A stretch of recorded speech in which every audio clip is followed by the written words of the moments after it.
તો મેં ફ્લિક્સીનો એક પ્રોડક્ટ યુઝ કરી રહેલી છું, નાઇટ ક્રીમ. તેનાથી મને ઇફેક્ટ બહુ સારો દેખાઈ રહેલો છે. મારા સ્પોટ બહુ લાઇટ થઈ ગયેલા છે, તો એને જોઈને મેં સ્કિનને જોઈને ખુશ થઈ રહેલી છું. તો આયતને નીચે મૂકવા જઈ રહેલી હતી, તો આ ઉસામાની બિલ્લીઓથી આયત રમી રહેલી છે. પણ ભાઈ સાહેબ, આ છટંકી બહુ જબડી છે. આ ટકુડી પકુડી બહુ જબડી છે, બહુ નેલ મારતી છે મને. પછી બસ મેં જો ઉપર આવી ગઈ ને ઉપર આવીને બધા પહેલાં શાક સમારવા લાગી, કેમ કે આયત નહીં હોય તો આ બધું કામ કમ્પ્લીટ કરી નાખું છું. પછી આવે તો એની અંદર મારે થોડુંક બિઝી થવું પડે છે.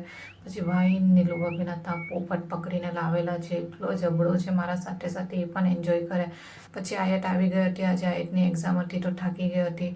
તો ભાઈ એ ચાલી ગઈ. પછી રેડી થઈને ટ્યુશન, એમાં મારું સબ્જી બી બનીને રેડી થઈ ગઈ. પછી સાંજે આયતના આવવા પછી આયત અને મેં એ જમી લીધું, ને જમવા પછી આયત ટાઈમપાસ કરી રહેલી છે, ફ્રીજના ઉપર ડ્રોઈંગ કરી રહેલી છે. તો એના પપ્પાને મેં કમ્પ્લેન કરવાની છું કે આયત ફ્રીજ ખરાબ કરી રહેલી છે. પછી સાંજે અફઝલ આવી ગયેલા હતા, એમના માટે સબ્જી એવું ગરમ કર્યું. બસ હવે